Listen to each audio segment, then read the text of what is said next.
أعوذ بالله من الشيطان الرجيم.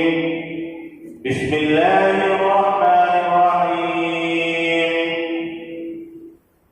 يا أيها الذين آمنوا اتقوا الله حق تقاته ولا تموتن إلا وأنتم مسلمون. يا أيها الناس اتقوا ربكم الذي خلقكم من نفس واحدة وخلق منها زوجها وبث منهما رجالا كثيرا ونساء واتقوا الله الذي تساءلون به والأرحام إن الله كان عليكم رقيبا. يا أيها الذين آمنوا اتقوا الله وقولوا قولا سديدا يصلح لكم أعمالكم ويغفر لكم ذنوبكم ومن يطع الله ورسوله فقد فاز فوزا عظيما. وقال الله تبارك وتعالى في مقام آخر: وما أمروا إلا ليعبدوا الله مخلصين له الدين.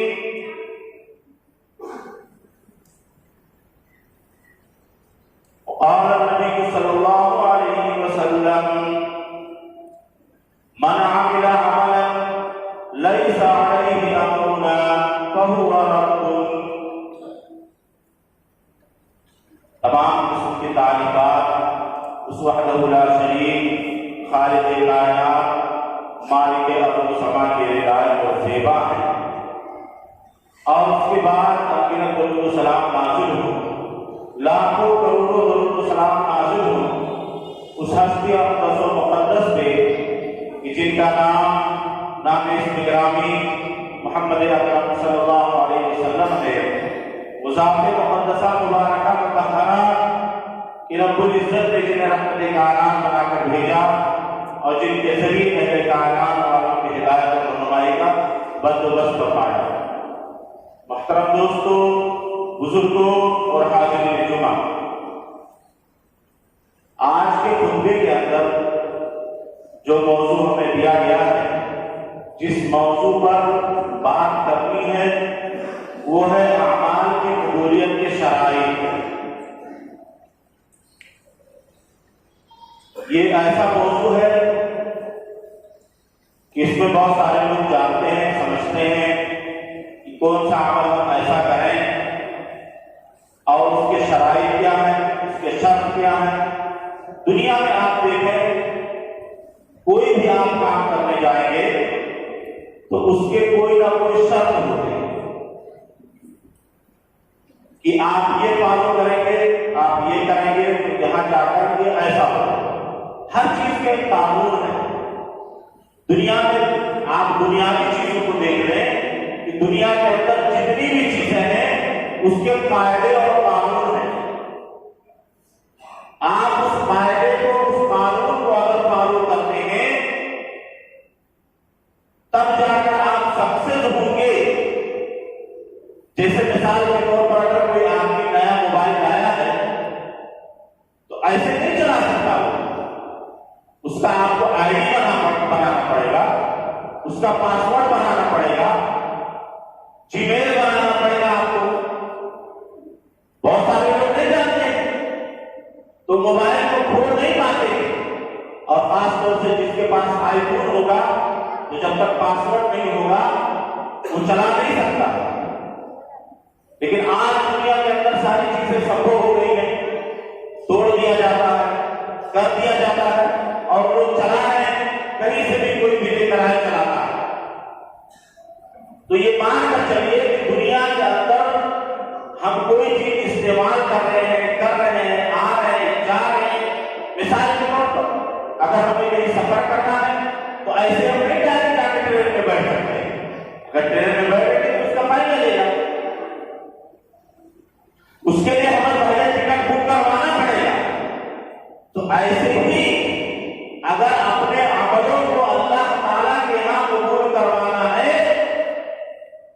تو اس کی کچھ شرطیں ہیں. اس شرط کو ہمارا جب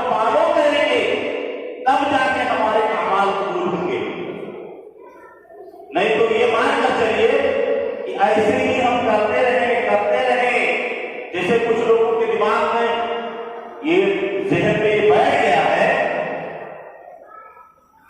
جو نام و نہاد مسلمان ہیں وہ اگر شرک بھی کرتے ہیں تو یہ سوچ کر کرتے ہیں کہ یہ اللہ تبارک و تعالیٰ تک پہنچنے کا یہ ذریعہ ہے، اور ان کے علماء ان کو بھٹکا کر رکھے ہوئے ہیں، راستے سے بھٹکا کر رکھے ہوئے ہیں۔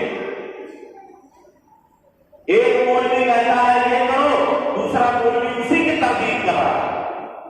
لیکن ہم اللہ کا شکر ادا کریں کہ ہم ایسے جگہوں پر کھڑے ہیں اور ایسے علماء کی وہ دیجیے کہ علماء آپ کو صحیح راستے کی طرف رہنمائی کر رہے ہیں۔ آپ کے بیچ میں جو علماء ہیں وہ آپ کو صحیح راستہ بتا رہے ہیں، نہیں تو یہ بھی چاہتے تو صحیح راستے کی طرف سے آپ کو بھٹکا سکتے تھے۔ لیکن اس کے باوجود اہل حدیث کے علماء کی کوئی عزت کوئی قدر نہیں۔ کچھ تو ایسے ہیں کہ جنہوں نے اپنے وجہ سے اپنی عزت گنوا دی ہے کہ نہیں، اور کچھ لوگ ایسے ہیں کہ جن کی عزت ہو رہی ہے۔ علماء کی عزت ہے آج لوگ، اہل حدیث میں کوئی عزت نہیں۔ دوسرے مسلک والوں کو دیکھ لیجیے، مولوی صاحب کہہ دین تو وقت مان لیجیے، چاہے اچھا ہو چاہے برا ہو۔ مولوی صاحب کہیں نہیں تو وقت کرواؤ، کہیں نہیں کہ فلانے جگہ چلا جاؤ، یہاں آپ کی مرادیں پوری ہو جائیں گی، تو وہ چلے جائیں گے۔ اور اہل حدیثوں میں تو ماشاء اللہ سب عالم بنے ہوئے ہیں۔ بہرحال وہ ہمارا موضوع نہیں ہے۔ تو قبولیت کے جو شرائط ہیں جب آپ اس کو پورا کریں گے تبھی ہمارے عمل پورے ہوں۔ میں دیکھ رہا ہوں، میں مسجدوں کے اندر دیکھتا ہوں کہ لوگ آ کے نماز پڑھ رہے ہیں، 5 وقت کی نماز آ کے پڑھ رہے ہیں، وضو بنا ہوا ہے، سجدہ کرتا ہے، اچھے طریقے سے سارے عمل کرتے ہیں، لیکن ان کو پتا نہیں ہے کہ سجدے کیسے کیا جائے۔ کوئی سجدہ آدمی کر رہا ہے تو صرف ماتھا ٹیک رہا ہے، ناک نہیں لگا رہا، کوئی ناک لگا رہا ہے تو ماتھا نہیں کر رہا۔ اسی لیے کہا گیا ہے کہ جو بھی عمل آپ کریں قرآن و حدیث کے مطابق ہوگا تبھی وہ قبولیت کا درجہ رکھے گا، نہیں تو نہیں رکھ سکتا۔ آپ پوچھیے، آپ کو نماز پڑھنے کا طریقہ نہیں معلوم ہے تو آپ ان سے پوچھ تو سکتے ہیں نا۔ لیکن کچھ لوگ شرم محسوس کرتے ہیں کہ کوئی ساتھ جا کر پوچھیں۔ اب میں کہیں کہ انہوں نے اتنا بڑا ہو گئے ہیں، 50 سال کی عمر ہو گیا ہے، ابھی وضو بناؤ طریقہ نہیں جاتا۔ شرم نہیں محسوس کیجیے۔ علم جب تک حاصل کرتا ہے، دنیا کے اندر انسان پیدا ہوا، ماں کی گود سے لے کر اور قبر تک انسان کو علم حاصل کرنا ہی کرنا ہے۔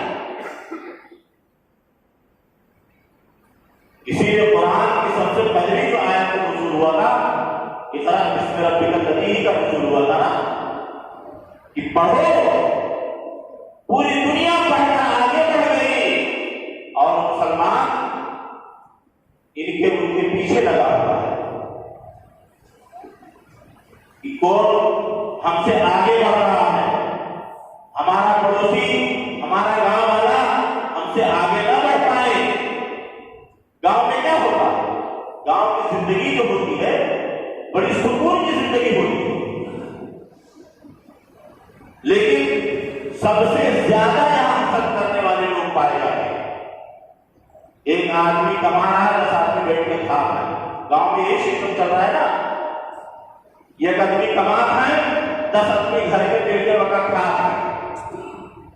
باہر آدمی کما رہا ہے، اتنی تکلیفوں سے، اتنی پریشانیوں سے، اتنی مصیبتوں سے کما رہا ہے، گھر والوں کو اس چیز کا احساس نہیں ہے، اور وہ جب زندگی بھر کما کر گھر بناتا ہے تو وہی گھر والے کہہ دیتے ہیں تم نے ہمارے لیے کیا کیا۔ ایسے بہت سارے واقعے ہیں۔ آدمی کماتا ہے کس کے لیے؟ اپنے بچوں کے لیے، اپنے ماں باپ کے لیے، والدین کے لیے، لیکن وہی سارے بھگتان دیتے ہیں۔ کیوں؟ کیونکہ لسی ختم ہو گئی ہے کہ نہیں؟ جب مل رہا تھا روپیہ پیسہ تو ابا ابا بھیا بھیا، اور جب ختم ہو گیا یہ ابا ہوئے، یہ چچا ہوئے، یہ بھیا ہوئے، جوڑنے والے نہیں۔ تو اتحادوں کا تو مسئلہ یہ ہے کہ زندگی سکون کی کٹتی ہے لیکن برائیاں بڑی زیادہ ہیں۔ ادھر ادھر بیٹھ کے ان کی برائی، ہوٹلوں پر بیٹھ کر ان کی برائی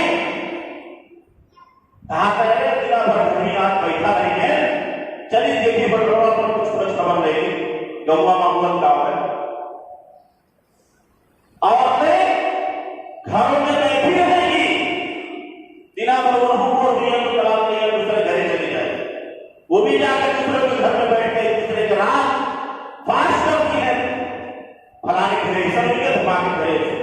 کچھ لوگ گاؤں میں تو ایسے ہوتے ہیں کہ وہ کھالی ہوا گھوم کر خبر لیتے ہیں کہ فلانے جگہ کیا ہو رہا ہے، فلانے جگہ کیا ہو رہا ہے۔ یہ سب کرنے کی ضرورت نہیں میرے دوستوں۔ تو اسی لیے میں کہہ رہا ہوں کہ میں نے دیکھا ہے نماز پڑھتے ہوئے 50 سال کی زندگی ہو گئی اور نماز پڑھنے کا طریقہ نہیں آیا، وضو بنانے کا طریقہ نہیں آیا۔ اور اللہ کے رسول صلی اللہ علیہ وسلم نے کیا فرمایا؟ ایک حدیث میں بتلاتا ہوں اسی پر، حضرت حذیفہ رضی اللہ تعالیٰ عنہ کی صحیح بخاری کی حدیث ہے کہ ان کے سامنے ایک آدمی آیا اور نماز پڑھنے لگا، اور جب وہ نماز پڑھا تو صحیح طریقے سے اس نے نماز نہیں پڑھی، جیسے تیسے پایا وہ نماز پڑھتا چلا گیا۔ حضرت حذیفہ رضی اللہ تعالیٰ نے اس کو بلایا اور کہا کہ تم نے جو نماز پڑھی ہے وہ صحیح طریقے سے نماز نہیں پڑھی ہے، اس لیے ایسا عمل جو اللہ کے رسول صلی اللہ علیہ وسلم کے عمل کے مطابق مل نہ رہا ہو وہ عمل کرنے سے کوئی فائدہ نہیں دے گا، کوئی فائدہ نہیں دے گا۔ آپ نماز پڑھ لیں، روزے رکھ لیں، کچھ بھی کر لیں، اللہ کے رسول صلی اللہ علیہ وسلم کے مطابق عمل ہونا چاہیے۔ صلو کما رأیتمونی اصلی یہ بہت مشہور حدیث ہے۔ کوئی آدمی کو میں دیکھتا ہوں سجدہ کر رہا ہے تو سجدے میں ایک دم سے آگے نکل جا رہا ہے، یہ طریقہ بھی غلط ہے۔ سجدے میں ایک دم سے آگے سجدہ کر رہا ہے، بڑھا کر، یہ رات جو ہے اس کی سیدھی ہو اس طریقے سے ہو جا رہی ہے، ٹیڑھی ہو جا رہی ہے، جبکہ رات سیدھی نہیں۔ آپ کو پتا ہے نماز کا طریقہ یہ بہت نہیں ہے، میں تو اس بارے میں جو ہے گفتگو کرتا ہوں۔ تو کہنے کا مقصد یہ ہے کہ اگر جو ہے اسلام میں جو ہے کچھ قانون مقرر کیے کہ ہمارے عمل کیسے قبول ہوں گے، کچھ شرطیں ہیں، میں آگے بتا دیتا ہوں۔ سب سے پہلے جو ہونا چاہیے نیت، کیا ہونی چاہیے؟ نیت۔ اگر ہماری نیت اگر درست ہے تو ہمارے عمل قبولیت کا درجہ رکھے گی۔ اسی لیے آپ دیکھیں امام بخاری رحمۃ اللہ علیہ نے اتنی کتاب جو دنیا کی حدیث کی اول نمبر کی کتاب ہے کہ نہیں ہے، سب سے پہلے جو حدیث وہ لے کر آئے اسی نیت کے اوپر ان کی پہلی حدیث ہے۔ اس لیے کہ جب نیت صحیح ہوگی، خالص ہوگی نیت، تب جا کر سارے اعمال ہمارے صحیح ہوں گے۔ اگر ہماری نیت صحیح نہیں ہوگی، ہمارا ارادہ جب صحیح نہیں ہوگا تو ہمارے عمل قابل قبول نہیں ہوں گے۔ اس لیے ضرورت اس بات کی ہے کہ ہم اپنے نیت کو خالص کریں، اور جب ہماری نیت خالص ہو جائے گی تب جا کر ہمارے عمل قابل قبول ہو جائے گا۔ کوئی بھی آپ نے عمل کرنا چاہتے ہو اس کے اندر نیت آپ ضروری ہے کہ یہ کام ہم اللہ کے لیے کرنے جا رہے ہیں، اللہ کی رضا اور خوشنودی کے لیے ہم کرنے جا رہے ہیں، تب جا کر ہمارے عمل قبول ہوں گے۔ اس کے بعد جو ہے دوسرا اس کو بتایا گیا ہے عمل صحیح ہونا چاہیے، یعنی صحیح عمل ہونا چاہیے، یعنی جو ہم کرنے جا رہے ہیں وہ بالکل کتاب و سنت کے مطابق ہونا چاہیے۔ میں نے ایک حدیث بھی پڑھ کر بتلائی ہے، حضرت حذیفہ رضی اللہ تعالیٰ عنہ میں نے وہ حدیث بتلائی ہے، اسی کے مطابق قرآن و سنت کے مطابق ہونا چاہیے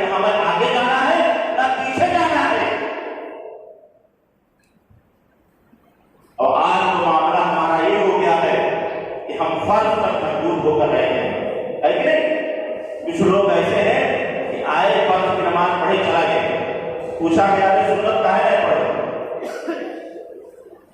تو کہیں نہ کہیں پڑھ لے انہیں بنا کافی ہے۔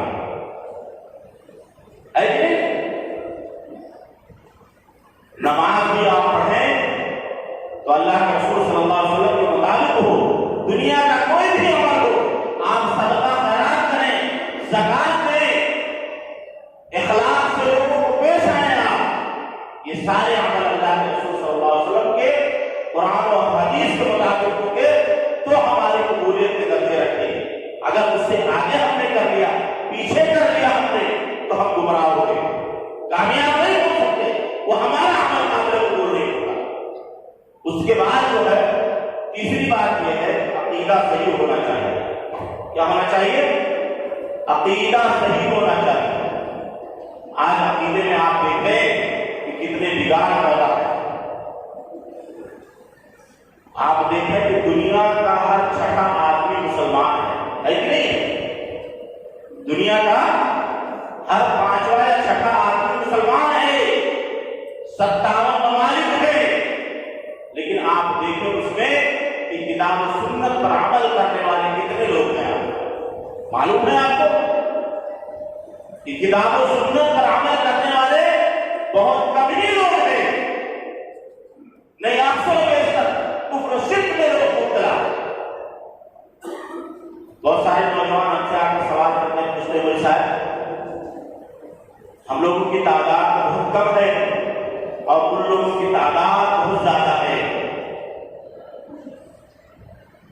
ان لوگوں کی تعداد بہت زیادہ ہے، اس کا مطلب یہ ہے کہ وہی لوگ صحیح ہیں جن کی تعداد زیادہ ہوگی، وہی لوگ صحیح ہوں گے۔ تو یہاں پر یہ جان لیجیے کہ تعداد اس کی زیادہ رہے گی، آپ جانتے ہیں نا سونا کم پایا جاتا ہے، اگر وہ کہیں کچڑے میں پڑا ہوگا تو بھی چمکتا ہوگا۔ تو قرآن و حدیث کو جو ماننے والے ہیں، صحیح مسلک والے ہیں، صحیح عقیدے والے ہیں، یہ جان کر چلیے کہ وہ بالکل سونے کے مانند ہیں، وہ کہیں بھی نظر آئیں گے، وہ کہیں بھی ہوں گے، وہ نظر آئیں گے۔ عام طور پر دیکھا جاتا ہے بہت سارے نوجوان ہیں، اہل حدیث نوجوان ہیں، جب وہ دیوبندی مسجد میں جائیں گے تو نچواں ہتھوا باندھ دیں گے، بدعتی مسجد میں جائیں گے تو اور نچواں ہتھوا باندھ دیں گے۔ بہت سارے لوگوں سے میں نے پوچھا، دیکھا تو کہا تھا ایک یہ جائے جو لاٹھی ڈنڈا لے کے مارے لگی ہے، وہی والا پڑھ لیا۔ تو یہاں عقیدے کی کمزوری ہے، آپ کا عقیدہ مضبوط ہونا چاہیے، بالکل یقین اگر آپ ہے تو آپ جنت میں نہیں جا سکتے۔ اہل حدیث کی مسجد میں گئے، اہل حدیث والا نماز پڑھ لیا، دیوبندی کی مسجد میں گئے تو دیوبندی والے نماز پڑھ لیا، اور اس کے بعد جو ہے بدعتیوں کی مسجد میں گئے تو بدعتی والے نماز پڑھ لیا۔ بہت سارے نوجوان ایسے ہیں۔ اس کا مطلب یہ ہے کہ آپ نے صحیح طریقے سے دین اسلام کو سمجھا ہے۔ تو شرک کیا ہے معلوم ہے؟ یہ شرک جن کے اندر داخل ہوگا، بہت سارے لوگوں پر آپ نے پڑھا ہے ان الشرک لظلم عظیم ومن اراد الاخرۃ وسعى لها سعيها وهو مؤمن، جس نے آخرت کا ارادہ کیا اور اس کے لیے کوشش کیا، اور صورت حال یہ ہے کہ وہ مومن ہے۔ مومن ہی آدمی آخرت میں کوشش کرے گا، کافر آدمی کے لیے تو کافر آدمی تو ایسا ہے کہ وہ دنیا کے لیے کوشش کر نہیں سکتا، ہے کہ نہیں؟ تو کہنے کا جو مقصد یہ ہے کہ دنیا کے اندر بہت سارے مذہب والے ہیں، بہت سارے مسلک والے ہیں، لیکن صرف جنت میں آپ تبھی جانتے ہیں جو اللہ اور اس کے رسول کے مطابق عمل کیا ہوگا وہی جنت میں جائے گا، ہے کہ نہیں؟ تو اگر ہم جو عمل کر رہے ہیں اس میں ہمارا عقیدہ بالکل صحیح ہونا چاہیے، یہ ہونا چاہیے کہ یہ جو کام ہم کر رہے ہیں صرف اور صرف اللہ کے لیے ہمارا ہے، ہم کسی کی دکھاوے کے لیے نہیں کر رہے ہیں۔ جیسے ابھی بقرعید آنے والا ہے، بہت سارے لوگ لے کر آئے کہ بقرعید پیپروں میں چھپے گا، کیا چھپے گا؟ فلانے سیٹ 2 لاکھ روپے بکرا لے کے آئے، تو اگر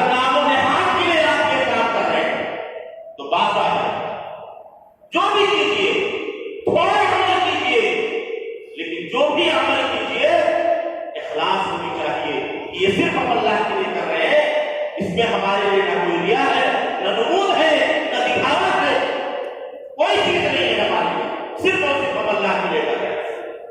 تو ہماری قربانی بھی قبول ہوگی، ہمارے صدقات و زکات بھی قبول ہوگی۔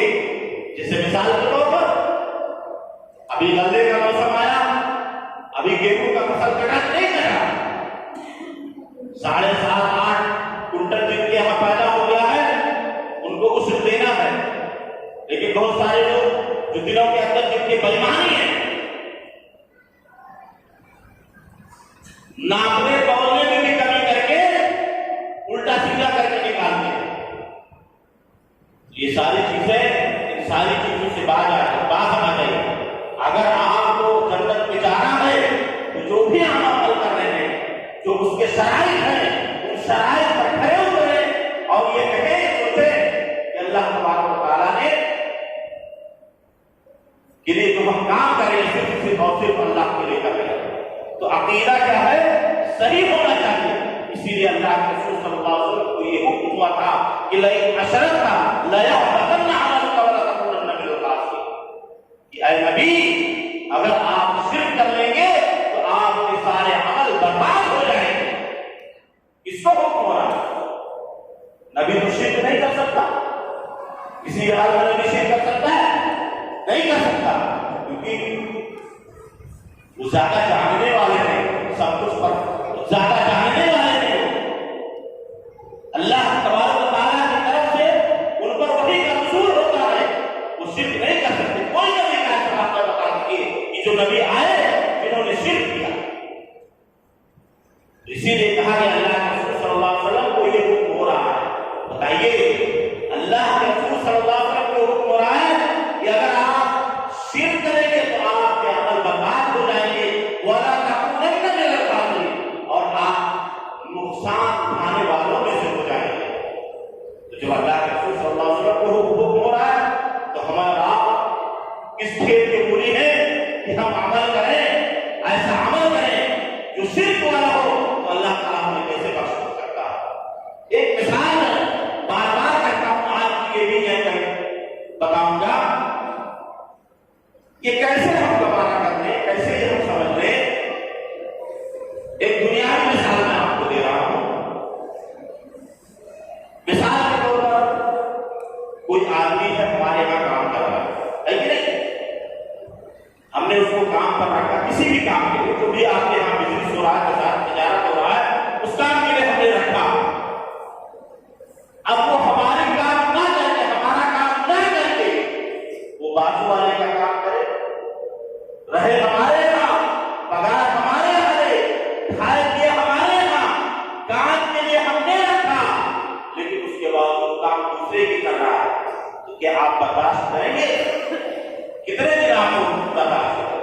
ایک بار دو بار سمجھائیں گے، اس کے بعد آپ مار کے لگا کر چل تک ضرورت نہیں ہے ایسے لوگوں کو۔ مجھے بتاؤ، ہم کھیائی سارا کام ہم کر رہے ہیں اور جا کے اس کا کام کر رہا۔ اب یہ بتائیے کہ اللہ تبارک و تعالیٰ ہمیں کھلا رہا ہے، ہمیں چلا رہا ہے، ہمیں پلا رہا ہے، ساری ضروریات زندگی مہیا کر رہا ہے، اور اس کے بعد اللہ کو چھوڑ کر اگر دوسرے کی عبادت کرے تو اس کو کیسے گرا گزرے گا، اس کو کتنی تکلیف ہوگی؟ آپ یہ سوچیے کہ بات کرنا چاہیے۔ جمعرات کے اندر دیکھیے مسلمانوں کی بڑی تعداد ہزاروں پر رکھنے میں خاص طور سے عورتیں بڑی بڑی ہوتی ہیں، ان کا عقیدہ بہت زیادہ کمزور ہوتا ہے۔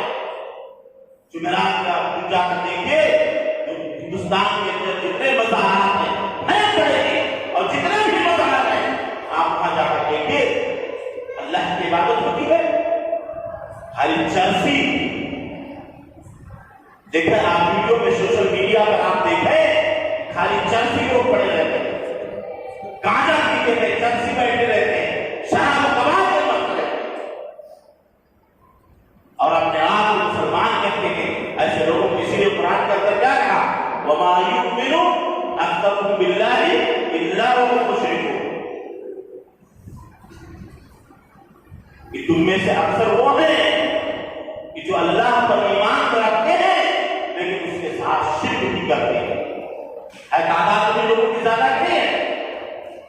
جو شرک والے ہیں، جو اللہ کو چھوڑ کر دوسروں کی پوجا کرنے والے، انہیں کی تعداد زیادہ ہے کہ نہیں ہے؟ جو قرآن و حدیث پر صحیح طریقے سے عمل کرنے والے لوگ ہیں، ان کی تعداد بہت کم پائی جاتی ہے، اور یہی غالب رہیں گے، اور یہی چاروں طرف سے مارے جائیں گے، کاٹے جائیں گے، ستائے جائیں گے۔ قرآن میں اللہ تبارک و تعالیٰ نے اسی لیے کہہ دیا ہے کہ نہیں؟ وہ واقعہ جو ہے آپ لوگوں نے دوسرا ہوگا بارہا، کہ قیامت کے دن ایک شہید کو لایا جائے گا، ایک عالم کو لایا جائے گا، ایک سخی اور فیاض کو لایا جائے گا۔ سب سے پوچھ گچھ ہوگی، سب سے سوال ہوگا، کہے گا کہ میں نے اللہ نے تیرے راستے میں جہاد کرتے ہوئے میں شہید ہو گیا۔ اللہ تبارک و تعالیٰ کہے گا تو نے اس لیے کیا تاکہ مجھ کو لوگ شہید کہیں۔ ایک عالم اور قاری کو لایا جائے گا، اس سے بھی پوچھا جائے گا، وہ بھی کہے گا کہ میں تیرے قرآن کی خاطر، تیرے دین کی خاطر میں نے دین کو پھیلایا، ہم نے جدوجہد کی کوشش کی۔ کہا جائے گا، اللہ تبارک و تعالیٰ کہے گا نہیں، اس لیے تم نے کیا کہ تم کو ایک عالم اور ایک قاری کہا جائے، اور ایک سخی اور فیاض کو لایا جائے گا۔ وہ کہے گا کہ میں نے غریبوں میں، محتاجوں کو، مسکینوں کی بہت ساری مدد کی۔ اللہ تبارک و تعالیٰ کہے گا نہیں، تم نے اس لیے نہیں مدد کیا کہ تم اللہ کے لیے تم نے کام کیا ہے، تم نے اس لیے کام کیا تاکہ تم کو لوگ سخی فیاض کہیں، بہت بڑا دینداتا کہیں، یہ آدمی بہت بڑا مالدار آدمی ہے، غریبوں کی مدد کرنے والا ہے۔ اللہ تبارک و تعالیٰ ایسے لوگوں کو حکم دے گا کہ ان کو منہ کے بل کے جانے میں بھیج دیا جائے۔ بتائیے، تو اگر ہم جو بھی عمل کریں تو ہماری عمل اللہ کے لیے ہونا چاہیے، اخلاص ہونی چاہیے اس کے اندر۔ اگر اخلاص ہے تو ہمارے وہ عمل فائدے دیں گے، اگر وہ ہمارے اندر اخلاص نہیں ہے تو فائدہ نہیں دے گا۔ تو یہ کچھ چیزیں ہیں کہ جو عمل کی قبولیت کے جو شرائط یہ ہیں، اخلاص بہت ضروری ہے۔ اسی لیے کہا گیا نا، اخلاص قرآن کے اندر بہت آسان جگہ پر آیا ہے، وَمَا أُمِرُوا إِلَّا لِيَعْبُدُوا اللَّهَ مُخْلِصِينَ لَهُ الدِّينَ۔ اخلاص پیدا کرو اپنے عملوں کے اندر، شرک سے بچنا چاہیے، عقیدہ درست ہونا چاہیے ہمارا۔ بہت ساری باتیں ہیں، بہت ساری چیزیں ہیں، لیکن کہنے کا مقصد یہ ہے میرے دوستو کہ ان لوگوں کے طریقے سے مت ہو جائیے جو دنیا کے اندر صرف اور صرف شرک میں مبتلا ہے، پورا کا پورا گھر شرک میں مبتلا ہے، پورا پورا گاؤں شرک میں مبتلا ہے۔ ایسے لوگوں میں مت شامل ہوئیے، جو بھی عمل کیجیے اللہ کے ہم قبولیت کا درجہ رکھے، اور یہ شرط ہونی چاہیے۔ اللہ تبارک و تعالیٰ سے وقت جو ہے آپ دیکھیں، باتیں تو بہت ساری ہیں، لیکن وقت اس بات کی اجازت نہیں دیتا ہے کہ کچھ اور کہا جائے۔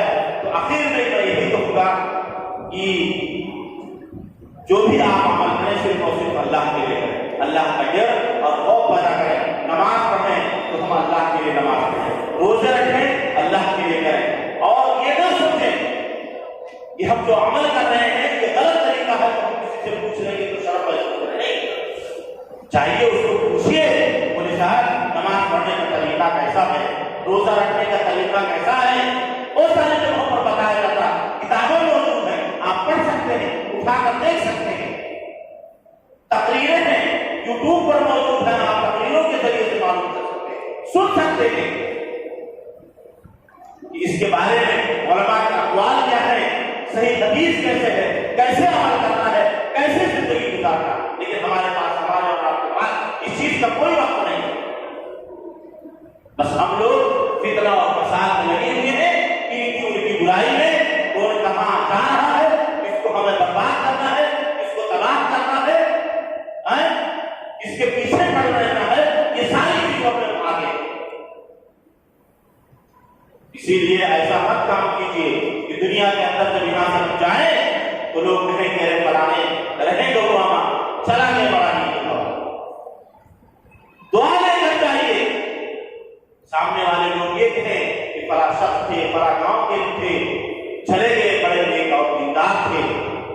دعا لے کر جائیے، بدعا مت لیجیے۔ اس کے لیے ہمیں کیا کرنا ہوگا؟ اس کے لیے ہمیں کرنا ہوگا کہ ہم اپنے اخلاق کو بلند کریں، پڑوسی کا خیال رکھیں، اخلاق کو بلند کریں، تب جا کر ہم کامیاب ہوں گے۔ اللہ تبارک و تعالیٰ سے دعا ہے کہ بار الہ ہم تمام مسلمانوں کو پہلے سے زیادہ عمل کرنے کی توفیق عطا فرما۔ بار الہ جب تک اس دنیا کے اندر زندہ رکھ، ایمان میں زندہ رکھ، اور جو ہمارا کام ہو ایمان میں طے کرو۔ آمین تقبل یا رب العالمین۔ بارک اللہ لنا ولکم فی القرآن العظیم ورفعنا وإياكم بالآيات والذكر الحكيم إنه تعالى جواد